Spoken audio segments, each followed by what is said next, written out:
लेकिन रागिनी जी आपके साथ शुरुआत करना चाहती हूँ। अगर आप शक की निगाह से इस पूरे एग्जिट पोल को देखेंगी तो इसमें कोई दिक्कत नहीं है, क्योंकि हम लोग भी प्रदीप गुप्ता जी को शक की निगाह से देख रहे हैं कल से। लेकिन जो आंकड़े हैं उस पर हम डिस्कशन कर रहे हैं। ये एक ट्रेंड आप सोचिए, जो आंकड़े थ्रो अप हो रहे हैं, main versus women, BJP versus SP में 16% का गैप है और पुरुषों में 4% का गैप है। मतलब 16% ज्यादा महिलाओं ने बीजेपी के लिए वोट किया बनाम एसपी, और वहीं पुरुषों में 4% का ही गैप है। ये बहुत बड़ा संकेत देता है। रागिनी जी।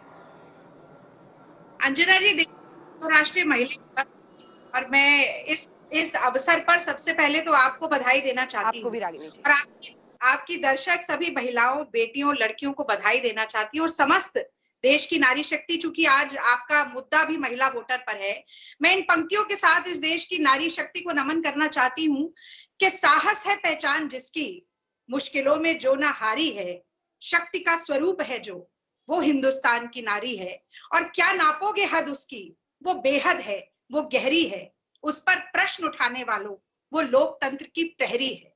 तो मैं आपकी एक बात से पूर्णतया सहमत हूं अंजना जी। आपने कहा कि एक नया परिवर्तन आ रहा है राजनीति में, कि महिलाएं एक वोट बैंक की तरह अपनी शक्ति को पहचानने का काम कर रही हैं। पर मेरा ऐसा मानना है कि महिलाओं का बुलडोजर उत्तर प्रदेश में ही नहीं, 5 राज्यों में चलेगा, और ये बुलडोजर आप जिस पर दिखा रही हैं उन पर न चलकर भाजपा पर ही चलेगा।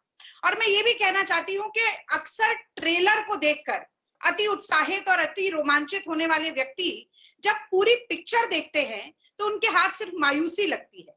तो इसीलिए एग्जिट पोल के ट्रेलर को देखकर उछल कूद मचाने से, शोर शराबा मचाने से कुछ नहीं होगा, क्योंकि पिक्चर अभी बाकी है और 10 मार्च को बाकी है। एक आंकलन आप दिखा रहे हैं। मैं तो ये कहती हूँ कि जितने पोल एजेंसी हैं, सर्वे एजेंसी हैं, सारे न्यूज चैनल्स हैं, सबकी बहुत मेहनत लगी इस एग्जिट पोल की गणना में, और मैं आपकी मेहनत का सम्मान करती हूँ।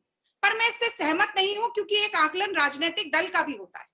तो मुझे ऐसा लगता है कि भारतीय जनता पार्टी जो उत्तर प्रदेश नहीं पूरे देश में महिलाओं को कहीं ना कहीं एक गैस सिलेंडर, एक शौचालय और 5 किलो राशन तक सीमित रखना चाहती थी। सुरक्षा की आप बात कर रही हैं, तो मुझे लगता है वो आशा सिंह, उन्नाव की बेटी की मां से सुरक्षा के बारे में पूछना चाहिए, जिन्हें कांग्रेस ने प्रत्याशी बनाया। रितु सिंह, वो जो पहले समाजवादी पार्टी में थी, हमने उन्हें प्रत्याशी बनाया, जिनका दिन दहाड़े पल्लू खींचा गया। वो सुरक्षा पर क्या कहती हैं? उनकी महिलाओं से क्या अपील रही होगी? हाथरस की बेटी की क्या अपील रही होगी? पूनम पांडे, जिन्होंने अपना मानदेय मांगा, जो आशा कर्मी थी, उनकी पिटाई कर दी गई, वो सुरक्षा के बारे में क्या कहेंगे? ये बड़े मुद्दे हैं। तो महिलाओं का एकजुट होना, मैं मानती हूँ कि ये हुआ है उत्तर प्रदेश में, और कांग्रेस पार्टी ने जो एक बड़ी निर्णय प्रणाली से महिलाओं को जोड़ने का काम किया, हमारे देश के 4200 निर्वाचित विधायकों में से केवल 334 महिलाएं हैं। तो 40% महिलाओं को नेतृत्व देने की जो बात कही, महिलाओं की परंपरागत छवि को अबला में परिवर्तित करने की जो बात कही, मुझे लगता है हाशिए पर पड़े महिलाओं के मुद्दों को मुख्य धारा लाने की बात कही, उस पर वोट मिला है। ठीक है रागिनी जी, मैं लौटूंगी। एक शुरुआती कमेंट सबसे ले लूं। गौरव जी, वो तो कह रही बुलडोजर बाबा जो भी कहे, बुलडोजर चलेगी आपकी पार्टी पर। देखिए, ऐसा है कि हमारी साथी हैं और चुनाव के दौरान कई बार तीखा टिप्पणी भी हो जाती है। आज के दिन इतना ही कहूंगा कि अगर 2 दिन खुश रहना चाहती हैं तो इसमें क्या हर्जा है अंजना जी। और इनके पास केवल ख्वाब ही तो हैं, वो ख्वाब छीनने का हक तो हमें है नहीं। मैं बीच में बोला नहीं था, लेकिन आदत से मजबूर है मेरी साथी, बोलती जरूर है, कोई बात नहीं। लेकिन देखिए, अरे वो महिला दिवस की बधाई मांग रही हैं आपसे, इसमें क्या कंजूसी करनी है? आपने दी, मुझे भी कंजूसी कर रहे हैं, बताइए। बिल्कुल, मैं सारी बहनों को, अपनी माताओं को, रागिनी नायक मेरी साथी हैं, सबको महिला दिवस की बहुत बहुत बधाई देता हूं।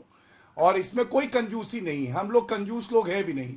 लेकिन अंजना जी देखिए, बड़ी बात क्या है मैं आपको बताता हूं। ये ऐतिहासिक चुनाव है उत्तर प्रदेश का।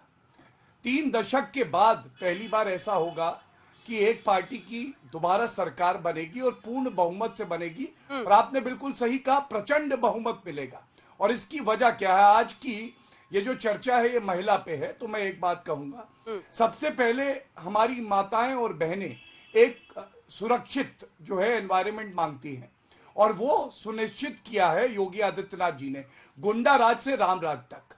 जिस तरह से केवल सम्मान नहीं, सशक्तिकरण भी हुआ है, और हो सकता है इनके लिए मजाक हो, लेकिन हमारे लिए यह गर्व की बात है कि 2,61,00,000 शौचालय बने हैं। मतलब हमने महिलाओं को उनका सम्मान दिया है। गैस कनेक्शन 1,67,00,000 उत्तर प्रदेश में मिले हैं। मैं समझता हूं स्वाभाविक है कि महिलाओं को लगा कि अगर कोई सरकार है जो उनकी चिंता करती है, जो उनको मजबूत करती है, वो भारतीय जनता पार्टी की सरकार है। और कांग्रेस पार्टी के बारे में मैं इतना ही कहूंगा, कल मैं सारे सर्वे देख रहा था अंजना जी, सबसे अच्छी परफॉर्मेंस जो भाजपा की दिखाई एग्जिट पोल में वो 326 थी, और जो सबसे खराब भी दिखाई, जिससे मैं सहमत नहीं हूं, वो 240 थी। लेकिन कांग्रेस की मैंने पोल ऑफ पोल्स देखा, किसी ने 1 दिया, किसी ने 4, किसी ने 1, किसी ने 1, किसी ने 9, सबको जोड़ा तो 16 मिली। ये हालत है इनकी। लेकिन मरे हुए को क्या मारना है, अगर 2 दिन की खुशी है तो खुश रहने दीजिए। 10 मार्च के बाद थोड़ा सा रागिनी जी रुक जाइए कि एक शुरुआती कमेंट मुझसे सबसे लेने दीजिए।